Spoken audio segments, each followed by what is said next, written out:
তো নবী ঈসা আলাইহিস সালাম এবং ইমামুল মাহদির যে রোল শেষ জামানায়, সেটা হচ্ছে এই শেকড়টা তার উপরে ফেলবে ইনশাআল্লাহ। তারা মেডিসিন দিবে না। আমরা যে মেডিসিন দিচ্ছি এখন, শেকড়ে মেডিসিন প্রয়োগ করতেছে যে এটা দিলে ভালো হবে, এইটা সলিউশন, এইটা সলিউশন, এইসব মেডিসিন তারা প্রয়োগটা দিবেন না। তারা আসবেন শেকড়টাকে উপরে ফেলতে, উপরে ফেলে নতুন একটা পবিত্র গাছ রোপণ করা হবে। ওই গাছের উপরে 40 বছরের খেলাফা কায়েম হবে ইনশাআল্লাহ। এটা কেমন? এটা হচ্ছে আবু জাহেলের যুগ, মনে আছে আবু জাহেলের যুগ? আইয়ামে জাহিলিয়াত। আইয়ামে জাহিলিয়াত মানে হচ্ছে শিরক। আইয়ামে জাহিলিয়াত মানে মূর্তি পূজা। আইয়ামে জাহিলিয়াত মানে রিবা, সুদ। আইয়ামে জাহিলিয়াত মানে হচ্ছে মাদক। আইয়ামে জাহিলিয়াত মানে জিনা। আইয়ামে জাহিলিয়াত মানে পরকিয়া, বেহায়াপনা, তারপরে আপনার মেয়েদেরকে নিয়ে খষ্টি নষ্টি করা, তারপরে মানুষকে দাসত্বের শৃঙ্খলা আবদ্ধ করা, তারপরে ধরেন যে গোত্রীয় হানাহানি, এগুলোই আইয়ামে জাহিলিয়াত মানে কি আসলে? এইগুলাই। এখনকার বিশ্বে এগুলোর কোনটা নাই? এখনকার বিশ্বে এগুলোর কোনটা নাই? সব কিছু আছে, তো আছে আরো বেশি, আরো বড় পরিসরে মজুদ, এবং এটার গ্লোবালাইজেশন হয়েছে ব্যাপারটা, তাই না? ওই সময় না হয় শুধু মক্কায় ছিল, শুধু হয়তো রোমান সভ্যতায় ছিল, শুধু হয়তো ফুরসে ছিল, বা এদিকে মদিনায় কিছু অংশ ছিল। এভাবে তো গ্লোবালাইজেশন হয় না, এখন সব কিছু গ্লোবালাইজেশন হয়েছে। তো এখন আইয়ামে জাহিলিয়াতের ওই জায়গায় নবীজি কি করলেন সাল্লাল্লাহু আলাইহি ওয়াসাল্লাম? তিনি কি তাদের প্রচলিত যে মতবাদগুলো, তাদের ওই সুদী সিস্টেম, তাদের ওই শিরক, তাদের ওই জিনা, তাদের ওই মাদক, তাদের ওই গোত্রীয় হানাহানি, ওইগুলোর ভিতরে ঢুকে কি সংস্কার করার চেষ্টা করলেন, না ওখান থেকে বের হয়ে নতুন কিছু দিলেন? বলেন, ওদের সিস্টেমে ঢুকে কি সংস্কার করার চেষ্টা করলেন, না ওই সিস্টেমের বাইরে থেকে নতুন কিছু দিলেন বিশ্বকে? তিনি নিজে ওই সিস্টেমের বাইরে থাকলেন, নিজে জীবনে কখনো মিথ্যা বলেন নাই, নিজে জীবনে কখনো শিরক করেন নাই, নিজে কিন্তু কখনো তিনি মাদকের ধার কাছেও যান নাই, কখনো গোত্রীয় হানাহানিতেও যান নাই, রিবার কাছেও যান নাই। নবী হওয়ার আগেও তিনি কখনো এগুলো করেন নাই। নবী হওয়ার পরে তো বহুত দূরের কথা ব্যাপারটা, তাই না? তখনও মানুষ তাকে আল আমিন, আস-সাদিকুল আমিন বলতো, সত্যবাদী, মহাসত্যবাদী। তো সিস্টেমের ভিতরে ঢুকে না, বরং এই জাহিলিয়াতের বাহিরে থেকে নতুন কিছু দিয়ে জাহিলিয়াতকে দূর করার চেষ্টা করেছেন, এবং তিনি সফল হয়েছেন 100%। সেই নতুন কিছুটা কি? ওই জাহিলিয়াতের বিরুদ্ধে তিনি আল্লাহর ওহী দিয়ে সংস্কারের কাজ করেছেন। এই তো ওই জাহিলিয়াতের বিপরীতে তিনি আল্লাহর ওহী মানে কোরআন এবং নবীর সুন্নাহ, এই দুটাকে একত্রিত করে তিনি তার মিশন শুরু করেছেন। 23 বছর সময় লেগেছে, কিন্তু ওই জাহিলিয়াত পরিপূর্ণ দূর হয়ে গেছে।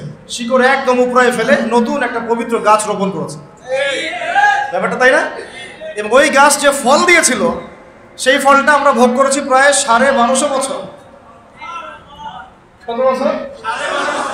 ওই গাছের ফল খেয়েছি আমরা 1250 বছর। ওই 23 বছর পরের মক্কায় আপনি কোনো শিরক পাবেন না। 23 বছর পরের মক্কায় আপনি কোনো রিবা পাবেন না, কোনো জিনাই নাই, দুই একটা থাকতে পারে, তার বিচার হচ্ছে। কোনো মাদক দ্রব্য পাবেন না, যদি হয় কেউ খায় তাও শাস্তির আওতায় আনা হচ্ছে। কোনো ধর্ষণ নাই, যদি কেউ করে তাহলে শাস্তির আওতায় আনা হচ্ছে। কোনো গোত্রীয় হানাহানি নাই, সবাই ভাই ভাই হয়ে গেছে। তিনি কি জাদু করেছেন? মানুষকে ফু দিয়ে দিয়ে কাজ করেছেন? খালি আসো ফু দিয়ে দিই, হ্যাঁ আমরা যেটা করি আর কি, এখন পানি পড়া নিয়ে যাই। তিনি কি খালি খোরমা জিলাপি বিতরণ করেছেন? তিনি কি সেহের জাদু করেছেন মানুষের উপরে? কাউকে ভয় দেখিয়েছেন? কারোর উপর কোনো প্রেশার ক্রিয়েট করেছেন? তিনি মানুষের অন্তর্জগৎ, আত্মার জগৎটাকে পরিবর্তন করে দিয়েছেন। তিনি ফার্স্ট অফ অল মানুষকে বুঝিয়েছেন যে এই জীবনটাই চূড়ান্ত জীবন না। আমাদের এই জীবন সর্বোচ্চ হয়তো 100 বছর, সর্বোচ্চ হয়তো 100 বছর, এরপরে সবাই কেউ থাকবে না। এই কনসেপ্টটা তারা বিশ্বাস করত, কিন্তু তারা মৃত্যুর পরে যে আবার জীবিত হবে এইটা বিশ্বাস করতো না। নবীজি বুঝিয়েছেন, দেখো এরপরে মানুষকে আবার জীবিত করা হবে। এই বস্তুবাদী সভ্যতা থেকে বের হয়ে আসো, মেটেরিয়ালিস্টিক চিন্তাভাবনা থেকে বের হয়ে আসো, তোমাদেরকে আবার জীবিত করা হবে, আল্লাহর সামনে একা একা দাঁড়াতে হবে, দাঁড়িয়ে তোমার এই জীবনের হিসেব দিতে হবে। এই চিন্তাটা মানুষের ভিতর ঢুকেছে, যখন মানুষের ভিতরটা পরিবর্তন হওয়া শুরু হয়েছে। তারপরে মানুষ গাইডলাইন চেয়েছে, তাহলে আমি 100 বছর চলবো কীভাবে, বা 60-70 বছর কীভাবে চলবো? তখন তিনি গাইডলাইন দিয়েছেন, এই যে আল্লাহর পক্ষ থেকে কোরআন এবং আমার সুন্নাহ ফলো করো, সফল হয়ে যাবে। এটাই ওই দুইটা জিনিস, যে কালিমা লা ইলাহা ইল্লাল্লাহ মুহাম্মাদুর রাসূলুল্লাহ। লা ইলাহা ইল্লাল্লাহ মানে কি? এইসব কোনো জাহিলিয়াত চলবে না। লা ইলাহা ইল্লাল্লাহ মানে আল্লাহ পাকের বিধান ছাড়া কোনো বিধানই চলবে না। এত সহজ কথা। লা ইলাহা ইল্লাল্লাহ মানে আল্লাহ ছাড়া কোনো মাবুদ নাই, মানে কি আল্লাহ ছাড়া কোনো বিধানও নাই, কোনো ইলাহ নাই, কোনো উপাস্য নাই। মানে আমি আল্লাহ পাকের হুকুমের বাইরে এক পাও যেতে পারবো না। যদি চাই তাহলে আমি শুধু মুখে লা ইলাহা ইল্লাল্লাহ পড়েছি, মন থেকে পড়ি নাই। ওইটা আব্দুল্লাহ বিন উবাইও পড়েছিল। আব্দুল্লাহ বিন উবাই আবার কে? মুনাফিকদের সর্দার। তিনি কে? মুনাফিকদের সর্দার। সে কি কালিমা পড়ে নাই? কালিমা তো পড়েছে, রাসূলের পিছনে নামাজও পড়েছে, রাসূলকে দেখেছে। আমরা তো নবীকে দেখিই নাই সাল্লাল্লাহু আলাইহি ওয়াসাল্লাম। একবার তাকে স্বপ্ন দেখার জন্য কত দোয়া করতে থাকি আমরা সারাদিন আল্লাহর কাছে, আল্লাহ আমাদেরকে একবার নবীকে দেখান স্বপ্নে। তার রওজায় গিয়ে সালাম দিলে মনে হয় যে নবী এখানেই শুয়ে আছেন, আমরা সামন দিয়ে হাঁটে যাচ্ছি। তিনি তো জীবিত, তিনি কি মৃত? তিনি তার রওজায় জীবিত। তো তারা নবীকে সচক্ষে দেখেছেন, কালিমাও পড়েছে, নবীর পিছনে নামাজও পড়েছে, তারপরে জাহান্নামের অতল তলে যাচ্ছে কেন? কারণ সেই কালিমা শুধু মুখে পড়েছে, সেটাকে বাস্তবে প্রতিফলন করে নাই। লা ইলাহা ইল্লাল্লাহ মানে আল্লাহ ছাড়া কোনো বিধান চলবে না, আল্লাহ পাক ছাড়া কোনো ইলাহ নাই, কোনো উপাস্য নাই। আমার ইবাদত, আমার সালাত, আমার জিকির, আমার তাসবিহ তাহলিল, আমার অর্থনীতি, আমার রাজনীতি, আমার ব্যবসা, আমার বাণিজ্য, আমার পরিবার, আমার ব্যক্তি জীবন, আমার শিক্ষা, আমার সংস্কৃতি, আমার পুরো জীবন, আমার মরণ সব আল্লাহর জন্য। সোজা কথায় আল্লাহ পাক ছাড়া আমাদের এক ডানে বামে পা ফেলার কোনো সুযোগ নাই। আল্লাহর বিধান ছাড়া ডানেও যেতে পারবো না, বামেও যেতে পারবো না। এর নাম লা ইলাহা ইল্লাল্লাহ। বলেন এখন আছে আমাদের সমাজে এটা? নামাজে লা ইলাহা ইল্লাল্লাহ আছে, এখান থেকে বের হন আপনি আবার সুদ খাচ্ছেন। ওইখানে তো লা ইলাহা ইল্লাল্লাহ থাকলো না, থাকলো? এখান থেকে বের হন আপনি আবার গণতান্ত্রিক ওই যে সকল পশ্চিমা রাজনীতি করতেছেন। ওটা সুন্নাত না, ওটা নবী সিরাত থেকে শিক্ষা না। এটা অনেকে বলে মন্দের ভালো, কি বলে অনেকে, এ মন্দের ভালো, আর কোনো উপায় নাই, এইভাবেই যদি কিছু করা যায়। কিন্তু এটা সিরাতের পথ নয়, এটা নবীর সুন্নত, সিরাত নয়। এ মন্দের ভালো বলেন অনেকে। যাই হোক, এখান থেকে বের হয়ে গিয়ে আপনি আবার যখন সংস্কৃতিতে যাচ্ছেন, অন্যদের সংস্কৃতি ফলো করছেন। এখান থেকে বের হয়ে নামাজ থেকে বের হয়ে শিক্ষা নিতে যাচ্ছেন, ওখানে অন্যের শিক্ষা ব্যবস্থা ফলো করছেন। এখান থেকে বের হয়ে আপনি ব্যবসা বাণিজ্য চাকরি বাকরি করছেন, ওখানে গিয়ে আবার অন্যের বিধান ফলো করছেন। লা ইলাহা ইল্লাল্লাহ সব জায়গায় থাকলো কোথায়? এটা নবী সাল্লাল্লাহু আলাইহি ওয়াসাল্লাম ওই যে গাছের কথা বলছি, পবিত্র গাছ, এর শেকড়টাই হচ্ছে লা ইলাহা ইল্লাল্লাহ। এটা আগে ঠিক করতে হবে। আল্লাহ পাক আমাদেরকে বোঝার তৌফিক দান করেন। আমিন। সহজ কথায় আল্লাহ পাক ছাড়া কোনো ইলাহ নাই, আল্লাহ পাক ছাড়া কোনো বিধান নাই। আল্লাহর হুকুম ছাড়া আমি ডানাও যেতে পারবো না, বামও যেতে পারবো না। আমাকে তার হুকুম মেনেই চলতে হবে। জীবনের যে ক্ষেত্রেই থাকি না কেন, যাই করি না কেন, তার হুকুম মেনেই করতে হবে। এটাই হচ্ছে লা ইলাহা ইল্লাল্লাহ। আরো আছে মুহাম্মাদুর রাসূলুল্লাহ। এটা অর্থ কি? আমি একজনকে আদর্শ মেনে নিয়েছি, আমার একজন রোল মডেল আছে, আমার একজন মুর্শিদ আছে, আমার একজন কি আছে, নেতা আছে, আমার একজন উসওয়াতুল হাসানা আছে, যাকে ছাড়া আমি আবার ডানে বামে যেতে পারবো না। আমি এখন মুহাম্মাদুর রাসূলুল্লাহ সাল্লাল্লাহু আলাইহি ওয়াসাল্লাম পড়েছি মানে আমার জীবনের প্রত্যেকটা বিভাগ তার সুন্নাহ মাফিক ঢেলে সাজাইতে হবে, এর বাইরে আমি যেতে পারবো না। আমি আমার চেহারাটা নিজের মন করা বানাতে পারবো না। আমার চেহারা তেমনই হইতে হবে যার সাথে তাদের পার্থক্য কত, মানে শেকরের যে সিংহ পুরুষ, তাদের সাথে আমাদের আসলে পার্থক্য কত বেশি, এটা কি বুঝতে পারেন? আমরা অনেকে মনে করি নামাজ পড়তেছি, আমরা একটা ইসলামিক ভালো পরিবেশে আছি, মনে হয় যে সব কায়েম হয়ে গেছে। আসলে না। মূল ইসলাম, মূল গন্তব্য, আমাদের মূল ভিশন এবং আমাদের সলফে সালেহিনদের যে চিরায়ত লাইফস্টাইল, তাদের যে মেহনত, তারা যেটা আঞ্জাম দিয়েছেন, আমাদের থেকে এটা যোজন দূর, বহু দূর। তো প্রিয় ভাইরা, মুহাম্মাদুর রাসূলুল্লাহ মানে আমি আমার জীবনের প্রত্যেকটা ক্ষেত্র নবী সাল্লাল্লাহু আলাইহি ওয়াসাল্লামের অনুকরণ ছাড়া আগাতে পারবো না। চুল রাখবেন, নবীর মতো রাখতে হবে। চেহারা আপনার নবীর মতো হতে হবে। আপনার পোশাক আশাক তার মতো ঢিলেঢালা হতে হবে। প্যান্ট আমাদের শুরু হচ্ছে পরা নাভির নিচ থেকে, আর শেষ হচ্ছে ওই যে শেষ হচ্ছে জাহান্নামে যাচ্ছে ওই অংশটুকু। হাদিসে আসছে। খাওয়া দাওয়া ঠিক করতে হবে, ঘুমানো, লাইফস্টাইল, আমাদের কথাবার্তা, প্রত্যেকটা ক্ষেত্র, আমাদের ব্যবসা, আমাদের বাণিজ্য, আমাদের মুআমালাত, আমাদের মুআশারাত, আমাদের ইবাদত, আমাদের জিকির, আমাদের তাসবিহ তাহলিল, আমাদের তিলাওয়াত, মানে আমাদের প্রত্যেকটা ইসলামের বেসিক ফান্ডামেন্টাল। এবং এই জীবনের প্রত্যেকটা পার্ট, জীবনের পার্ট আসলে 5-6টার বেশি হয় না। ব্যক্তি জীবন, ইবাদতের ধর্মীয় জীবন 2টা গেল, 3 নাম্বার হচ্ছে শিক্ষার জীবন 3টা, 4টা হচ্ছে অর্থনৈতিক জীবন, 5 নাম্বার আমাদের সমাজনীতি, 6 নাম্বার আমাদের রাজনীতি, 6টা, আর 8টা হচ্ছে আমাদের সংস্কৃতি। এই তো 7টা-8টার বেশি আমাদের জীবনের কোনো সেক্টর নাই। কিন্তু এই প্রত্যেকটা সেক্টর আমাকে নবীর সুন্নত মোতাবেক সাজাতে হবে। এর নাম মুহাম্মদুর রাসূলুল্লাহ।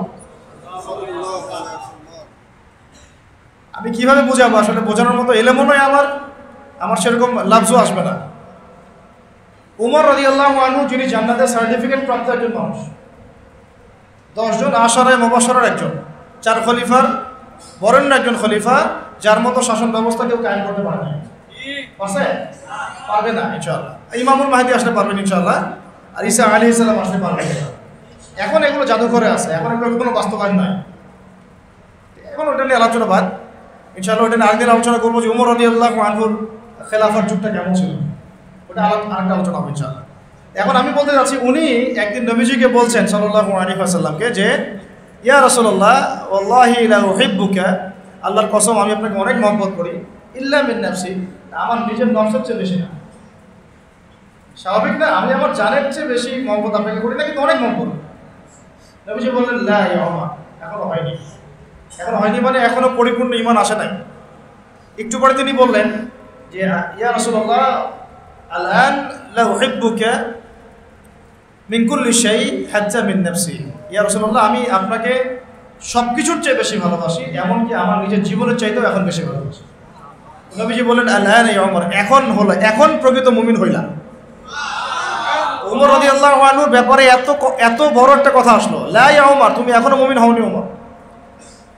লা ইউমিনু আহাদুকুম, নবীজি বলছেন তোমাদের মধ্যে কেউ মুমিন হইতেই পারবে না, মানে প্রকৃত মুমিন হইতেই পারবে না, হাত্তা আকুনা আহাব্বা ইলাইহি মিন ওয়ালিদিহি ওয়া ওয়ালাদিহি ওয়ান নাসি আজমাইন, যতক্ষণ না আমি মুহাম্মদ সাল্লাল্লাহু আলাইহি ওয়াসাল্লাম তোমাদের কাছে তোমাদের কি বাবা, তোমাদের সন্তান এবং সমস্ত মানুষের চেয়ে বেশি প্রিয় না হচ্ছে। নিজেকে নিজে প্রশ্ন করি, আসলেই কি মুহাম্মদ সাল্লাল্লাহু আলাইহি ওয়াসাল্লাম আমার কাছে এত বেশি প্রিয়? তাকে গালি দিলে তো আমার খারাপ লাগে, কেউ যদি তাকে নিয়ে কটূক্তি করে আমার খারাপ লাগে। আমরা প্রতিবাদ করি, আমরা আল্লাহু আকবার নারায়ে তাকবীর দিচ্ছি, আমরা আল কোরআনের আলো ঘরে ঘরে যেন স্লোগান দিচ্ছি।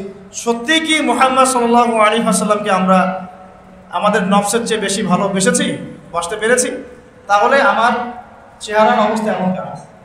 আমার পোশাক আশাক, আমার রুচি, আমার অভ্যাস, আমার পছন্দ, আমার চলাফেরা, আমি কেমন করে বেনামাজি থাকতে পারি? তাহলে কেমন করে আমি একটা মেয়ের সাথে তাহলে সম্পর্ক করতে পারি? কিভাবে আমি তাহলে সুদ খাইতে পারি? কিভাবে আমি তাহলে জেনা করতে পারি? কিভাবে আমি তাহলে অন্যের হক নষ্ট করতে পারি?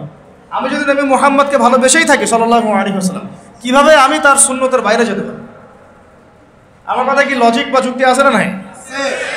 তাহলে আমাদের লা ইলাহা ইল্লাল্লাহর মধ্যেও কিছু ঘাপলা আছে আমাদের চলমান, এবং মুহাম্মদুর রাসূলুল্লাহর দাবির মধ্যেও কিছু ঘাপলা আছে না নাই?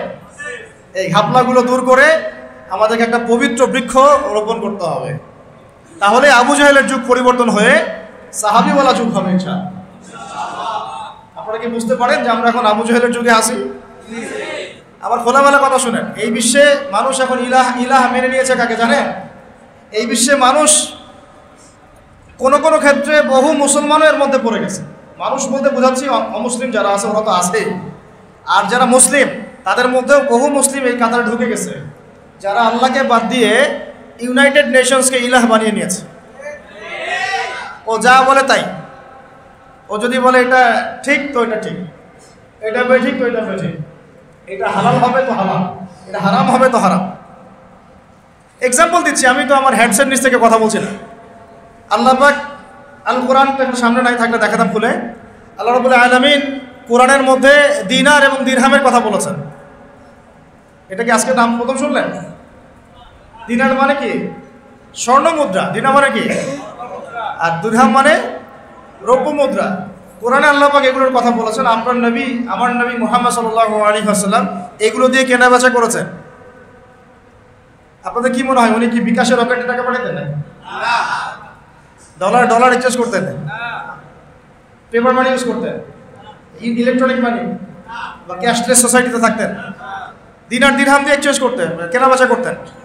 তো অটোম্যান এম্পায়াররা যখন ছিল ওই 1914 সালের আগ পর্যন্ত ঘাটাঘাটি করলে দেখবেন এই বেশি না 100-200 বছর আগেও এই জিনিসগুলোর প্রচলন ছিল সমাজে।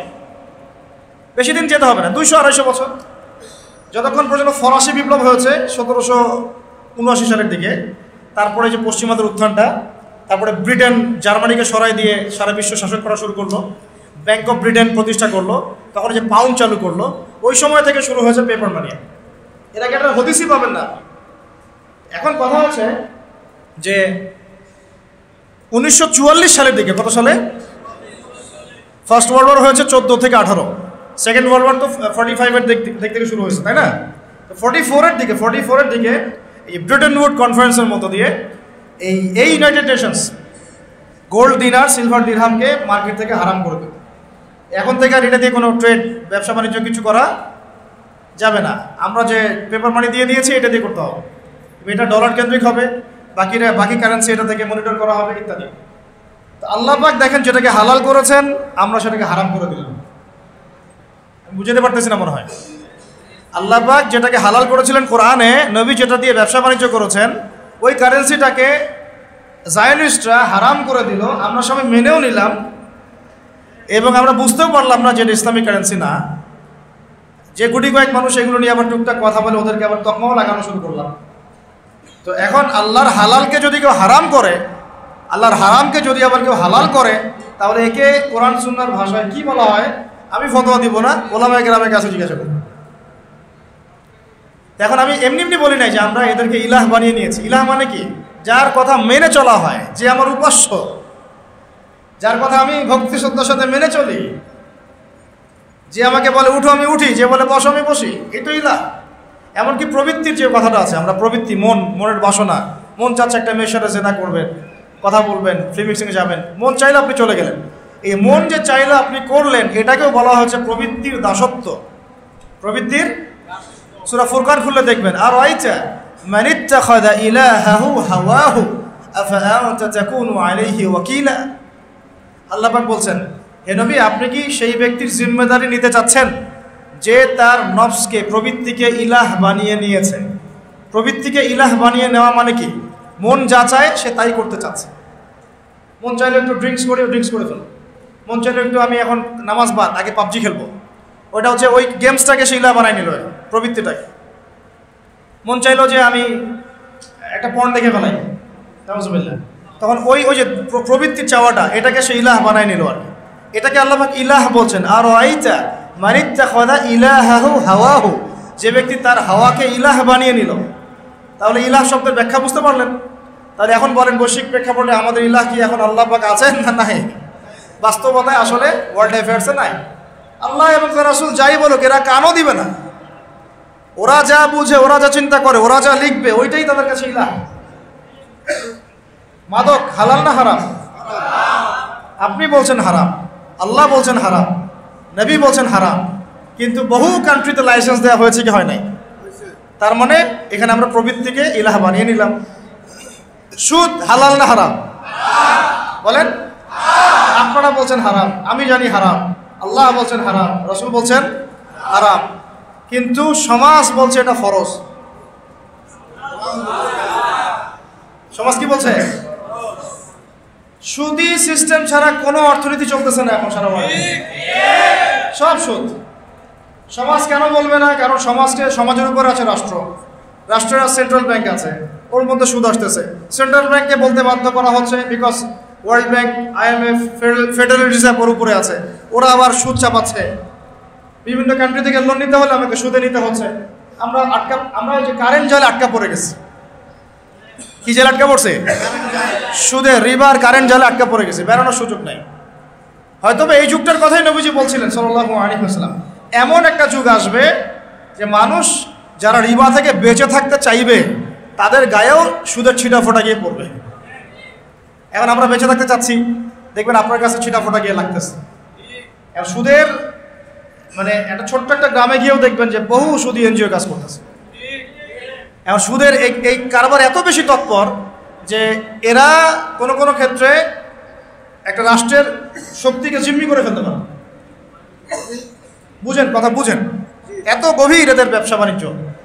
আর আমাকে একটা প্রশ্নের উত্তর দেন দেখি, এই চাচা ওই চাচা আমি আপনি আমরা যদি সুদ না খাই আমাকে পুলিশ ধরে নিয়ে যাবে? আমাকে কি আইনের আওতায় আনা হবে? আমাকে সরকার চাপ দিবে? আমরা যদি মাদক না খাই তাহলে কি আমাকে জোর করে খাওয়াবে? সরকার চাপ দিবে? না খাওয়ার অপরাধে ধরে নিয়ে যাবে?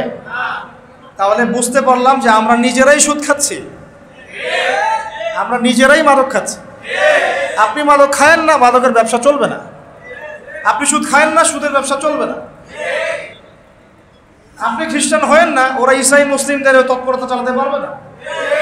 আপনি ওই যারা আল্লাহ নবী সাল্লাল্লাহু আলাইহি ওয়াসাল্লামের পরেও নবুয়ত দাবি করতেছে, নাউযুবিল্লাহ, ওই যে কি নাম, কাদিয়ানী, ওদের বিজনেস আপনি ওটা লঞ্চ করেন না, ওদের সাথে আপনি সম্পর্ক রাখেন না, তাহলে আপনি সেফ থাকলেন।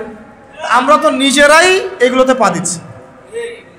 তারপরে আমি দাবি করতেছি আমি লা ইলাহা ইল্লাল্লাহ পড়া মুসলমান, মুহাম্মাদুর রাসূলুল্লাহ পড়া মুসলমান সাল্লাল্লাহু আলাইহি ওয়াসাল্লাম। আর মূল কথা ভাই, অনেক কথা বলে ফেললাম, মূল কথাটাই ফিরে আসি। মূল কথাটা হচ্ছে যে আমাদেরকে এই নোংরা শেকড় উপড়ায় ফেলে বা একে মেডিসিন দিয়ে ঠিক করে একটা পবিত্র গাছে পরিণত করতে হবে। আর এই দায়িত্বটা ব্যক্তিগতভাবে কোনো ব্যক্তির না, এই দায়িত্বটা কোনো ইমাম সাহেবের একার না, কোনো সরকারের একারও না, প্রশাসনের কোনো বিভাগের একার না, ওলামায়ে কেরামের একার না। এই দায়িত্বটা আমাদের এই 16 কোটি মুসলমানের। সবাই যদি যার যার জায়গা থেকে কাজ শুরু করেন বা দায়িত্ব পালন করা শুরু করেন, ইনশাল্লাহ দেখবেন সমাজ ঠিক হয়ে গেছে। মনে করেন আমরা আজকে নিয়াত করলাম আমরা এখানে যারা আছে কেউ সুদ খাবো, সুদের বাণিজ্য বাড়বে না কমবে? একটু হলেও তো কমবে, কমবে তো। যদি আমরা নিয়াত করি আমরা 15 কোটি মুসলমান কেউ সুদ খাবো, তাহলে সুদের বাণিজ্য কমবে না বাড়বে? ওরা ব্যবসা গুটায় চলে যাবে, খায় না, আমি থাকি কি করবো? কথাটা বুঝেন। মাদকের অনেক কারবার চলতেছে, ইয়াবা থেকে শুরু করে ফেন্সিডিল, গাঞ্জা, হিরোইন, কত কি। আর আমরা যদি ইয়াংদেরকে বুঝাতে পারি এই 7 কোটি ইয়াং জেনারেশন কেউ মাদক খাবে না, ওরা কি ব্যবসা করতে পারবে? এভাবে একটা একটা করে ধরেন, সমস্যা এভাবে সলভ করতে হবে।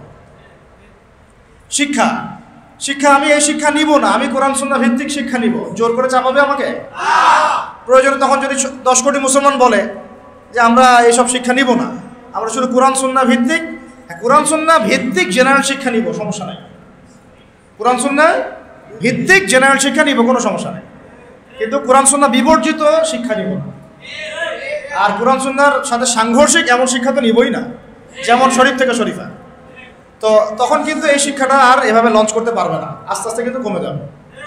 মানুষ এগুলোর বিপক্ষে, তাহলে দেখবে সরকারও তখন বলবে যে মানুষ যেহেতু বিপক্ষে, আমি কেন এটা আবার জোর করে লঞ্চ করতে যাব? তারাও তো মুসলমান পরিবারের সন্তান, তা আমরা ওদেরকে বোঝাতে হবে, তাদেরকে বোঝাতে হবে। এখন আমার কথাগুলো একটু মনের কান দিয়ে বোঝার চেষ্টা করেন যে এখন প্রবলেমগুলো অনেক গভীরে চলে গেছে। এইটা থেকে সলভ করার জন্য আমাদের কাছে রাস্তা এখন একটা, সেটা হলো নবী সাল্লাল্লাহু আলাইহি ওয়াসাল্লামের সিরাত। কি বললাম বলেন? আপনারা সবাই বাসায় গিয়ে 23 বছরে নবী সাল্লাল্লাহু আলাইহি ওয়াসাল্লাম যেভাবে দাওয়াতের কাজ করেছেন, মেহনত করেছেন, মানুষের ঘরে ঘরে দাওয়াত দিয়েছেন, মানুষের অন্তর্জগৎ পরিবর্তন করেছেন, মানুষকে পরকাল চিনিয়েছেন, আল্লাহর জবাবদিহিতার চেতনা জাগাই দিয়েছেন, হ্যাঁ, মানুষকে সোয়াবের কাজে উদ্বুদ্ধ করেছেন, হারাম থেকে দূরে রেখেছেন। এই যে তাসকিয়া, শুধু এলেম শিখান নাই, এলেম শিখিয়েছেন, আমল শিখিয়েছেন, তাসকিয়াও শিখিয়েছেন, তাসকিয়াও অর্জন করিয়েছেন। তারপরে সমাজ মেনে নেয় নাই, প্রয়োজনে হিজরত করে চলে গেছেন দূরে। সমাজ মেনে নেয় নাই, প্রয়োজনে তায়েফে গিয়েছেন। সমাজ মেনে নেয় নাই, প্রয়োজনে চলে গেছেন মদিনায়। ওখানে গিয়ে মাশাআল্লাহ আনসারী সাহাবীরা ইসলাম আগে থেকে কবুল করেছিল, সেখানে গিয়ে ইসলাম শক্তিশালী হয়েছে। তারপর আস্তে আস্তে আবার জিহাদ হয়েছে, হইতে হইতে এক পর্যায়ে মক্কা বিজয় হয়েছে। এই যে সিরাতের যে প্যাটার্ন, এই প্যাটার্ন ছাড়া এই বিশ্বে দিন কায়েম হবে না। অন্য যে রাস্তাগুলোতে আমরা হাঁটতেছি না, এইগুলো সিরাতের রাস্তা না। এই সিরাতের রাস্তা আমাদেরকে ফিরে আসতে হবে। তো শুরুটা হবে কোথা থেকে? আমার ব্যক্তি জীবন থেকে। আমরা সবাই আগে নিজেরা লা ইলাহা ইল্লাল্লাহ নিজের মধ্যে ইনস্টল করবো ইনশাআল্লাহ। নিজেরা নিজেদের জীবনে আগে ব্যক্তি জীবনে মুহাম্মাদুর রাসূলুল্লাহ প্রতিষ্ঠা করব সাল্লাল্লাহু আলাইহি ওয়াসাল্লাম। তারপরে আমার পরিবারটা আমি ঠিক করব, এর মধ্যে আমার শিক্ষাটা আমি ঠিক করে নিব, কোন শিক্ষা শিখলে আমার পরকাল বাঁচবে। আমার সন্তানের শিক্ষা নিশ্চিত করব। আমি আমার এলাকার মধ্যে আমার সামর্থ্য অনুযায়ী দাওয়াতের কাজ করব। আমাদেরকে দাওয়াতের মেহনত করতে হলে গভীর জ্ঞান অর্জন করতে হবে। এই কারণে উলামায়ে কেরামের সোহবতে আসতে হবে, এসে আমাদেরকে সিলেবাস মেনটেন করে পড়াশোনা করতে হবে। তারপরে নিজের উপর সে আমলটা আবার প্রতিষ্ঠা করতে হবে। নিজে আমল না করে মানুষকে তো বলা যায় না। তারপরে কি আমাদের সন্তানদেরকে মানুষ করার পরে আমাদের রিজিকটা আমরা হালাল করতে হবে, কোনো হারাম যেন না ঢুকে, মা বোনদেরকে পর্দায় রাখতে হবে, তারপরে আমর বিল মারুফের কাজ করতে হবে, নাহি আনিল মুনকারের কাজ করতে হবে। এভাবে ওলামায়ে কেরামদেরকে একটা জায়গায় আনার চেষ্টা করতে হবে, বিভক্তি বাড়ানো যাবে না, ঐক্যবদ্ধ করার চেষ্টা করতে হবে। এভাবে কাজ করতে থাকেন এবং সর্বমহলে দাওয়াত পৌঁছাতে হবে। শুধু মসজিদের মুসল্লিরা শুনবে, পার্লামেন্টের মানুষরা শুনবে না এমন না, তাদেরকেও ইসলাম শেখাতে হবে, তাদেরকে ইসলাম জানাতে হবে। আমার বিশ্বাস, দৃঢ় বিশ্বাসে তারা, আমি বিশ্বাস করি তারা 100% ইসলাম বুঝেই না, বা বুঝলেও অনেকে মানতে চান না, অনেকে বুঝেন না, অনেকে বুঝেও মানতে চান না। আমার বিশ্বাস তারা বুঝেন না, ইসলামের গভীরতা বুঝেন না। হয়তো আপনারা মডারেট ইসলাম ফলো করতে চান, ওই যে আমেরিকান ভার্সন অফ ইসলাম, ঠিক আছে, ওই ব্রিটিশ ভার্সন অফ ইসলাম, এগুলো ভালো লাগে। কিন্তু মুহাম্মদ সাল্লাল্লাহু আলাইহি ওয়াসাল্লামের তরিকা, এই পথ, এই সিরাত, এই সুন্নাত, এই যে দিন লা ইলাহা ইল্লাল্লাহ প্রতিষ্ঠা করা, এটা আপনাদের কান পর্যন্ত হয়তো পৌঁছাচ্ছে না। সব মহলে দাওয়াত দিতে হবে, আমাদের প্রশাসনের ভাইদেরকে দাওয়াত দিতে হবে, আমাদের রাজনৈতিক ব্যক্তিবর্গকে দাওয়াত দিতে হবে। কাউকে অবহেলা করে দূরে সরাই দেওয়া যাবে না, ঘৃণা করা যাবে না, কাছে টানতে হবে, কাছে টেনে দাওয়াত দিতে হবে। আল্লাহ নবী আবু জেহেলকে দাওয়াত দেন নাই? বলেন। এখানে মনে রাখবেন, আল্লাহ নবী সাল্লাল্লাহু আলাইহি ওয়াসাল্লাম আবু জেহেল, আবু লাহাব, উতবা, সাইবা, এত বড় বড় কাফেরদেরকেও দাওয়াত দিয়েছেন। তিনি দাওয়াত দিয়েছেন, আবার তেল মারেন নাই। কথা বোঝার চেষ্টা করেন, তিনি দাওয়াত দিয়েছেন, তেল দেন নাই। তেল দেওয়া বুঝেন? আমরা দাওয়াত দিই না, তেল মারি। আমরা তেল মারার চেষ্টা করি কিছু স্বার্থ হাসিলের জন্য। তেল মারা বন্ধ করেন, তাদেরকে দাওয়াত দেওয়ার চেষ্টা করেন। তাদেরকে দাওয়াত দিতে হবে, দাওয়াত, সব মহলে দাওয়াত, একদম উঁচু লেভেল থেকে শুরু করে আমাদের শিক্ষাবিদ, বুদ্ধিজীবী, প্রশাসন, আমজনগণ, যুবক যুবতী, আমাদের তরুণ তরুণী, আমাদের যারা আছেন ওলামায়ে কেরামদের মধ্যে যদি কোনো ত্রুটি থাকে, আমরা আপোষে বসে আমরা সেটা নিয়ে ডিসকাস করবো ইনশাআল্লাহ। করে এই দাওয়াতটাকে সর্বমহলে যখন ছড়ায় দেওয়া যাবে এবং যখন দেখা যাবে একটা ইউনাইটেড প্ল্যাটফর্ম ক্রিয়েট হচ্ছে, আল্লাহ কার হাত দিয়ে করবেন আমরা জানি না, কারণ আমাদের মধ্যে অনেক ডিভাইডেশনের শেষ নাই। আর এই কারণে আমরা এখন পর্যন্ত বিজয় লাভ করতে পারি নাই। ঠিক আছে, সবাই সবার যার যার জায়গা থেকে মনে করতেছে অনেক কিছু করে ফেলছি।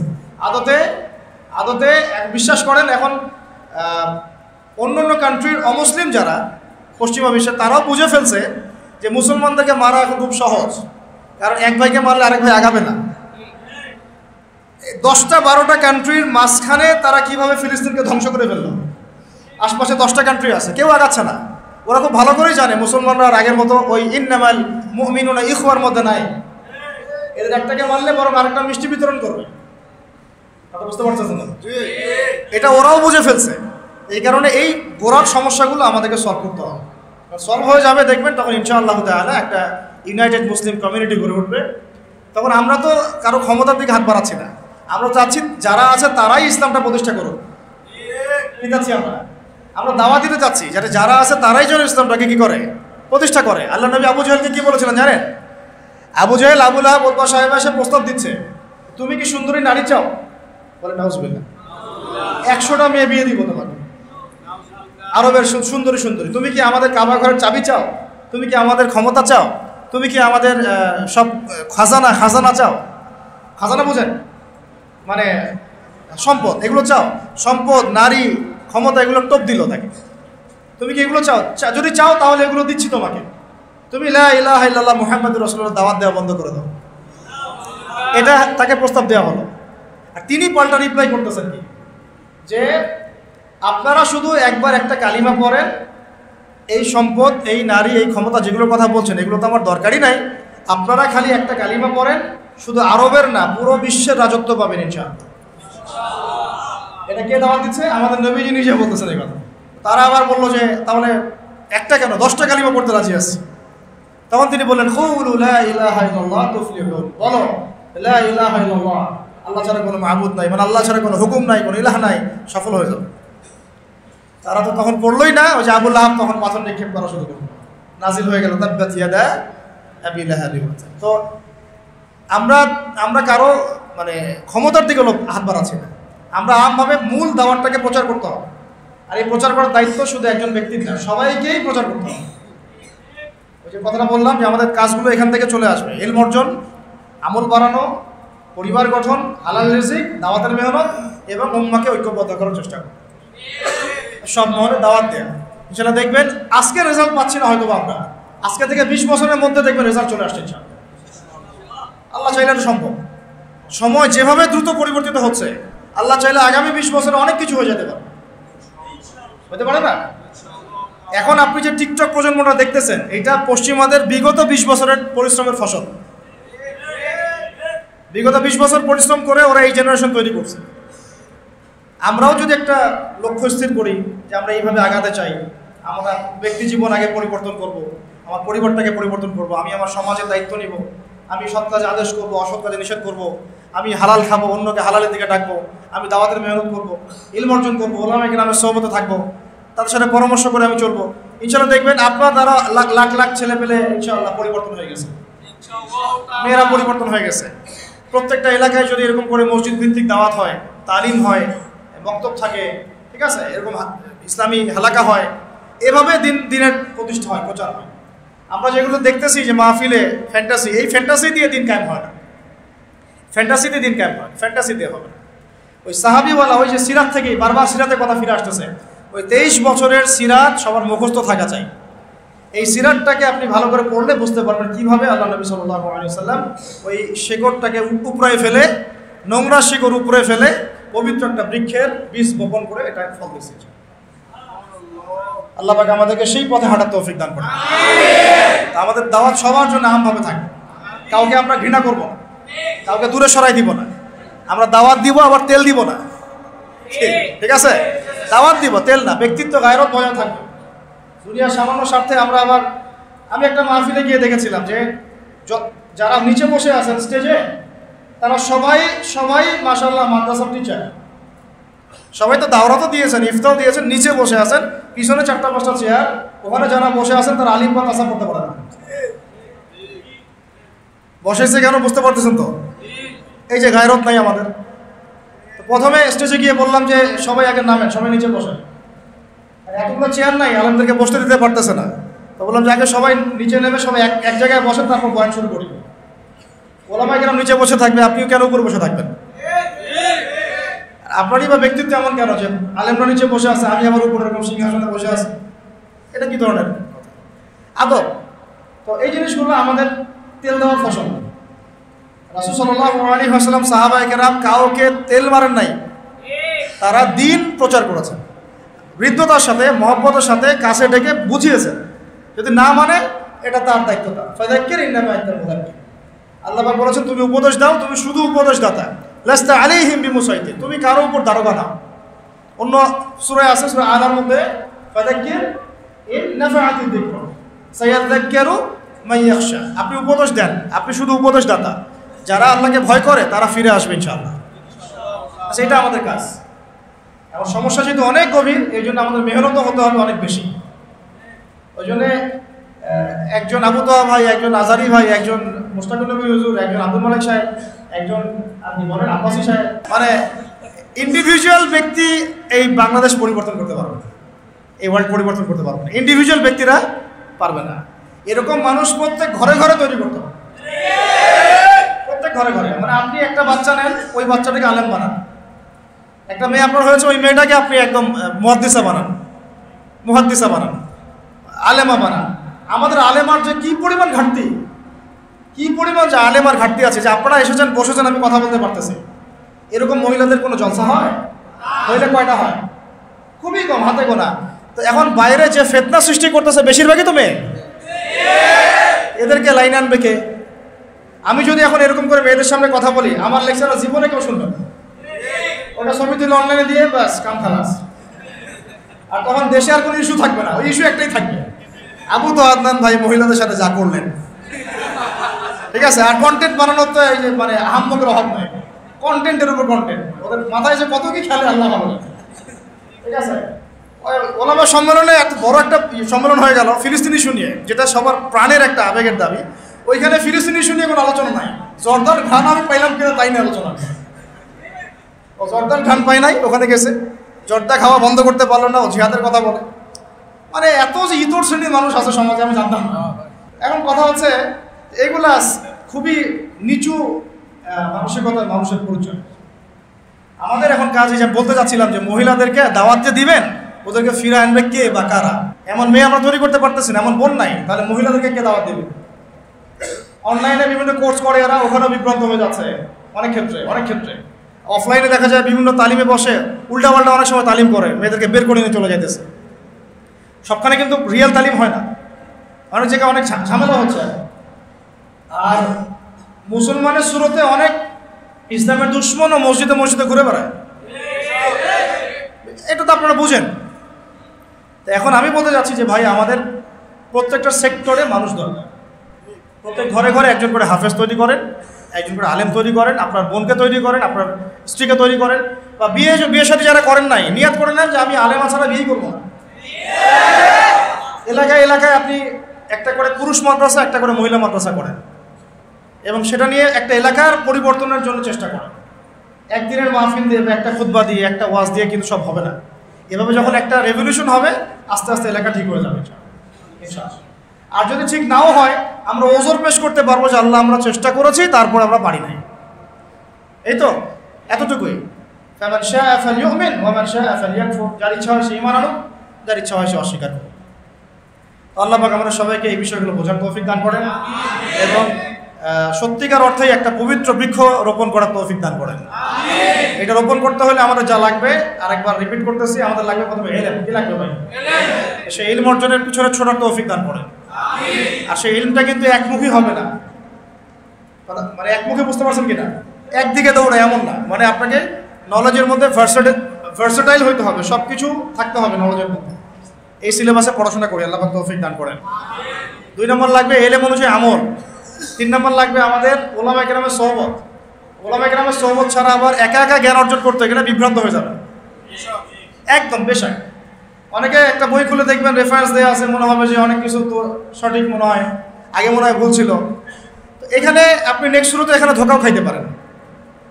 ওই রেফারেন্সটা এই মাসআলার সাথে যায় কিনা, ওর এগেনস্টে অন্য দলিল আছে কিনা, বা তার বিপরীতে 4 ইমামের কি মত আছে, বা পক্ষে বিপক্ষে কথা আছে কিনা, এই রসুলগুলো কি, হ্যাঁ অনেক ব্যাপার আছে এখানে। হাদিস সহিহ জয়ীফের ব্যাপার আছে, আসমাউল রিজালের ব্যাপার আছে, তাফসীরের ব্যাপার আছে, তাআদিলের ব্যাপার আছে, অনেক বিষয় আছে। এই জিনিসগুলো তো আপনি একা বুঝতে পারবেন না। এটা কারা বুঝবে? যারা বরেণ্য ওলামায়ে কেরাম, তাদের সোহবতে গেলে তারা আপনাকে বুঝাই দেয়। এই জিনিসটা আমাদের অনেক যুবকদেরকে আবার কিন্তু বিভ্রান্ত করতেছে। আমি আপনাকে সতর্ক করতেছি যে অনলাইন থেকে, শুধুমাত্র অনলাইন নির্ভর হয়ে দিন শিখবেন না। এখানে 80% বিষ আছে আর 20% মধু আছে। আর এটা আপনি ডিফার করতে না পারলে, বা ওই যোগ্যতা আপনার অর্জন না হলে, আপনি বিভ্রান্ত হয়ে যেতে পারেন। তখন দেখবেন এমন একজনকে শায়েখ মনে করে বসে আছেন যে ভিতর থেকে পাক্কা মুনাফিক, এমন হইতে পারে।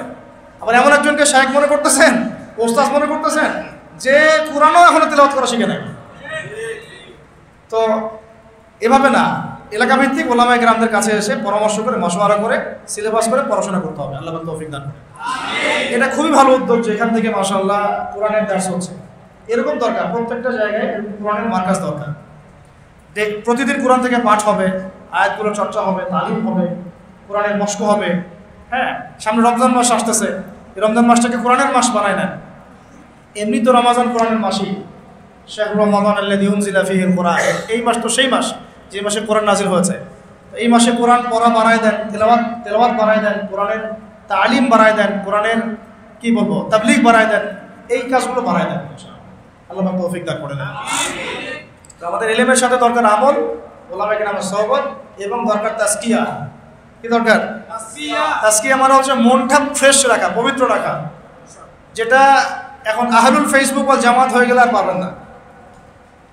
ফেসবুক এডিক্টেড হয়ে গেলে মন আর ফ্রেশ থাকবে না, কারণ এখানে অনেক কিছুই কাদা ছড়াছড়ি, হিংসার বিদ্বেষ দিয়ে ভর্তি।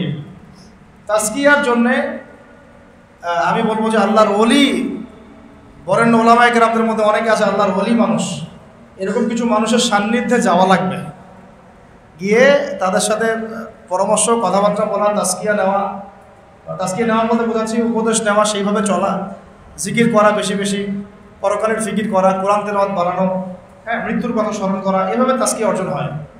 আল্লাহ পাক আমাদেরকে বোঝার তৌফিক দান করুন। এর পাশাপাশি অবশ্যই লাগবে হালাল রিজিক। রিজিক হালাল না হলে সব কিছু ধসে যাবে। আর লাগবে আদর্শ ইসলামী পরিবার, সুসন্তান এবং নেককার স্ত্রী, এবং এই চলমান বিশ্বের ফিতনা থেকে নিজেকে আসহাবুল কাহাফের মতো দূরে রাখতে হবে। বেশি কঠিন হয়ে গেল কথাটা না? চলমান ফিতনাগুলো থেকে নিজেকে আসহাবুল কাহাফের মতো সরায় রাখতে হবে। এই ফিতনার সাথে আমার কোনো সম্পর্ক নেই, ওটা ওর জায়গায় থাক, আমি ওর মধ্যে যাবই না। আর দরকার সৎ কাজে আদেশ, অসৎ কাজে কি নিষেধ, এবং ওলামায়ে কেরামের ঐক্যের চেষ্টা করা, আমাদের মধ্যে কোনো বিভক্তি না বাড়ানো। ছোটোখাটো মাসআলা নিয়ে আমরা যেন কোনোভাবেই বিভক্ত হয়ে না যাই। যারা এরকম ছোটোখাটো বিষয় নিয়ে এত বেশি বাড়াবাড়ি করবে, ওদেরকে সামাজিকভাবে বয়কট করে রেখে দেবে, দরকার নেই, ওদের সাথে চলার দরকার নেই। আপনি আপনার মতো করে আপনার ভিশনে হাঁটতে থাকেন ইনশাআল্লাহ। আল্লাহ রাব্বুল আলামিন আমাদের সবাইকে এই কাজগুলো করার মধ্য দিয়ে লা ইলাহা ইল্লাল্লাহ প্রতিষ্ঠা করার তৌফিক দান করেন, মুহাম্মদুর রাসূলুল্লাহ প্রতিষ্ঠা করার তৌফিক দান করেন, এবং সেই কি বলবো পচন ধরা শিকড়টাকে উপড়ায় ফেলে একটা পবিত্র বৃক্ষ রোপণ করার তৌফিক দান।